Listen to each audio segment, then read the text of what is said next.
During my time of reflection, I am very much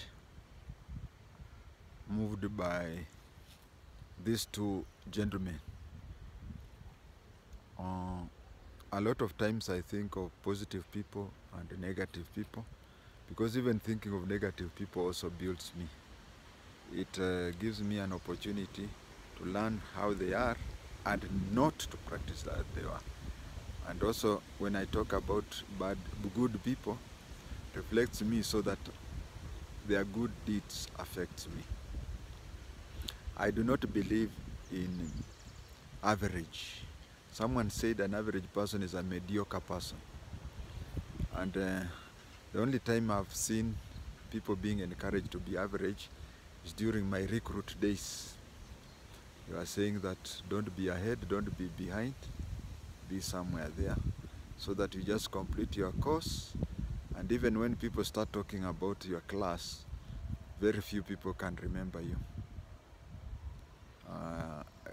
The NCOs used to tell us it is not good for people to be saying that you are always first in everything or you are always last in everything. Just swim there, complete your course, go to the station, work. I don't believe in that. You be good or be bad, and then stay that way. That is a good. But today I will talk about two people because it's the second day of the year. One was called Obiero. He was my classmate at Mbagathi Road Primary School. Mbagathi Road is next to Mbagathi District Hospital. And we used to stay at Kirichwa Road, the junction of Kirichwa Road and Gong Road. The houses are still there. The place is called Tropical. It is between Morning Star and Kirichwa Road. And Obiero used to stay somewhere in Kawangware. I do not know where. But he used to stay in Kawangware. And my father used to drive us to school, and he would drop us just where Kenyatta National Hospital funeral home is. He would walk to school, or he would even drop us at the school gate. But even that, we used to delay. Occasionally we would be late. But Obiero used to stay in Kawangware, and I don't recall even one occasion when he was late. When we had completed afternoon classes, we would occasionally walk together with him. And whenever I used to walk with him, we used to use two roads. We would follow the Mbagathi Way, which was recently renamed Raila Odinga Way. And we would go up to past Daystar College, which nowadays is called Daystar University, and then turn at the petrol station, go all the way up to Kilimani Primary School, and I would turn with the Kirichwa Road up to home. But he would follow that road to Kawangware, which by then I didn't know. But it was a slum, but it was not as big as it is today. A shorter road for me and him was to use Ngong Road.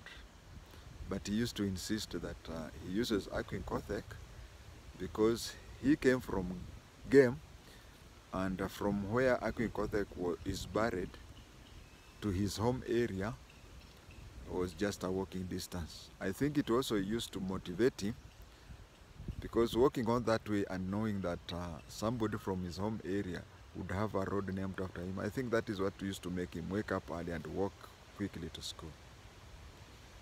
The other road we used to use was, we could pass through where today we have Kenyatta Market, but there was no Kenyatta Market then. We had some kiosks within Kenyatta Estate where people would eat and drink and make noise. So people in Kenyatta Market complained about it, and it was moved, and then Kenyatta Market was started because of that. So we would go through Kenyatta Market, through Muchai Road, and then reach Coptic Hospital, then go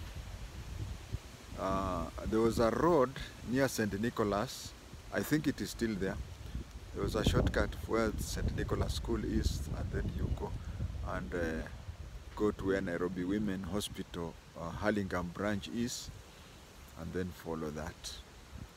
So one day, as we were walking using the Muchai Road, we reached a place. Today, there's a time where a political party had an office there, and even the office was turned into a bar, something like that. Around that place, there 10 years ago, I saw a fig tree there. Not a fig tree, a thorn tree. I don't know how it survived all those years. I don't know whether it is still there, but 10 years ago it was there.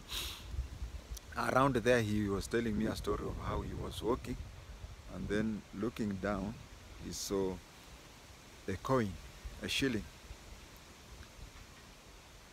I disputed the fact, and he repeated the same. As he was repeating, reaching that place, he looked down, and Viola, there was 5 shillings note. He took the 5 shillings note, and you know that time, 5 shillings was equivalent to $1 American.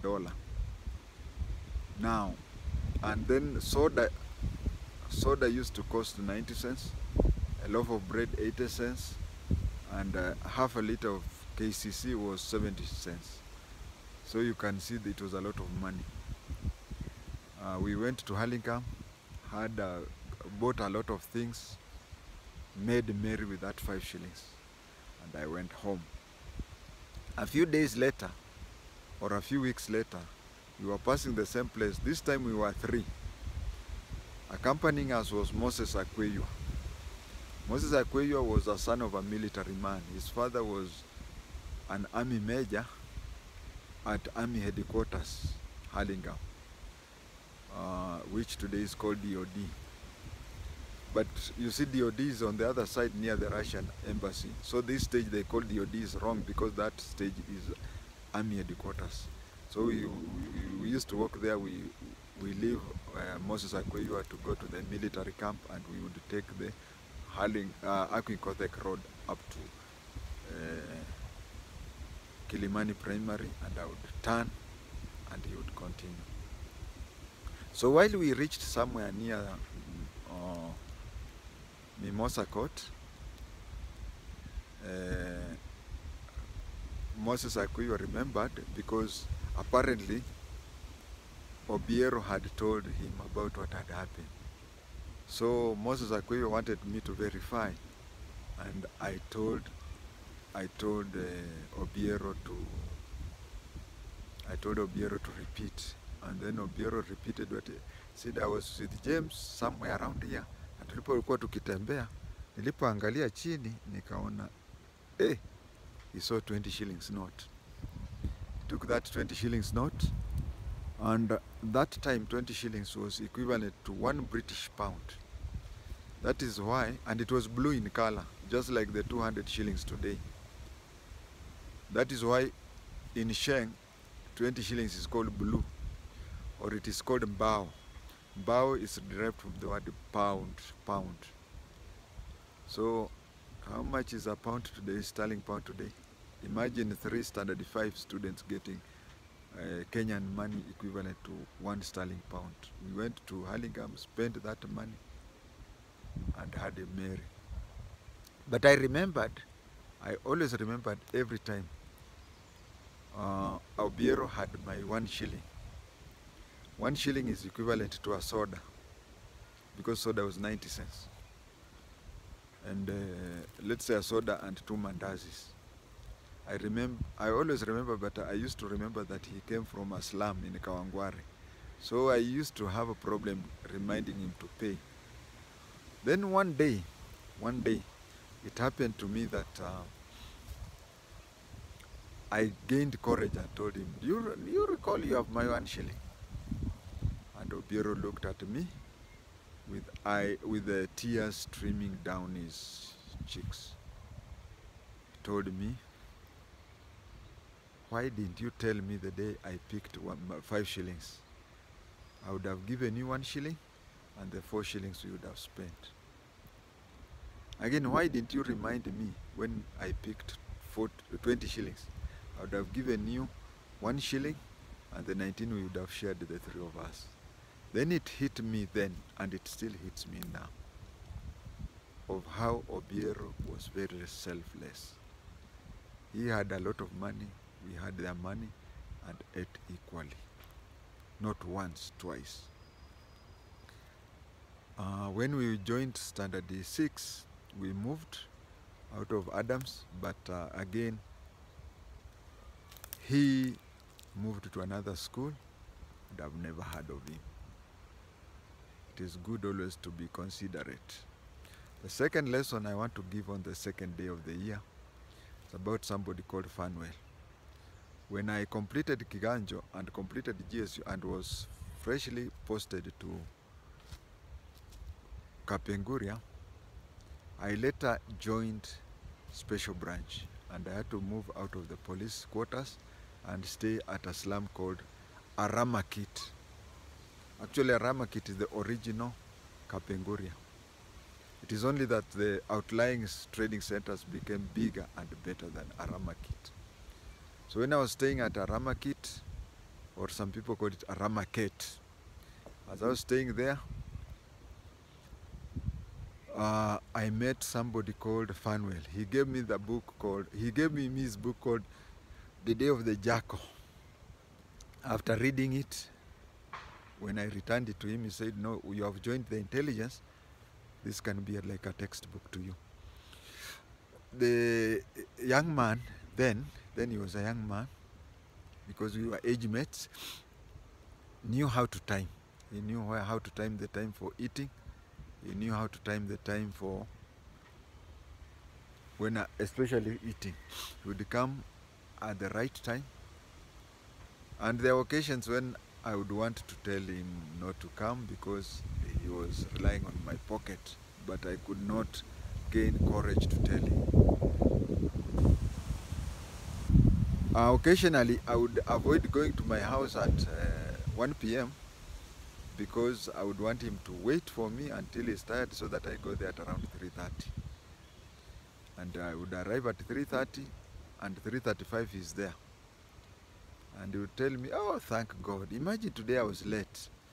And I would give an excuse. "Oh, you see, at work I was busy, I could not come, so this is the time I've come." He said, "God is great," because imagine I was also tied up somewhere, and if you would have come at the correct time, I would have missed lunch. I used to that way, but I never told him that I didn't want him. But I was always looking for an opportunity to tell him. The other thing that Fanuel annoyed me most was concerning a plate. There is a melanine plate which was broken on one side. And whenever I used to have coins, I would leave coins there. He would come and collect those coins, even without asking me, and he would go and buy a cigarette and come back. We talk while he's smoking. And you see, in my life, I've never smoked. When I was young, I had TB, which I inherited from my mother. And it was completely cured. You hear people saying TB kona tiba, because with TB you could not join the police. And when I was young, I used to be told TB na mtu wa TB na sigara. I think that is the only reason I didn't smoke. And I've never smoked. So him coming to my house, casually picking the coins, it used to hurt me. Then one time he got a very good paying job, better than what I was earning. And boy, he could really tell the whole world. He used to tell people how whenever he used to survive on one meal, and he would come, and you could see the genuine love, the appreciation in his eyes. He would say, "I used to have just lunch at this elder brother's place, and God used to work in wonders, because on the days that I would be tied up somewhere, God would also tie him with a lot of job at his place, because there was no way I could go to his place when he had eaten lunch and tell him to cook for me. So I used to, the days when I would be held up and I would go and say, oh, today I'm going to miss my one meal, and I would get him just, also he had been tied up somewhere, and he was giving, he was now cooking. That is the price of patience.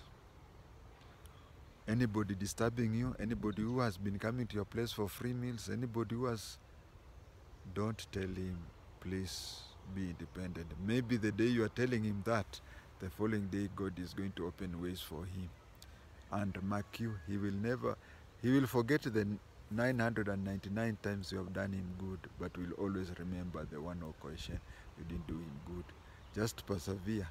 Maybe his luck is around the corner. He will not pay you. Afanuel never paid me, but the publicity he gave me has outlived that time. Even if he would have surrendered his whole salary, I would have finished it that time. But the fame that he gave me has outlived decades.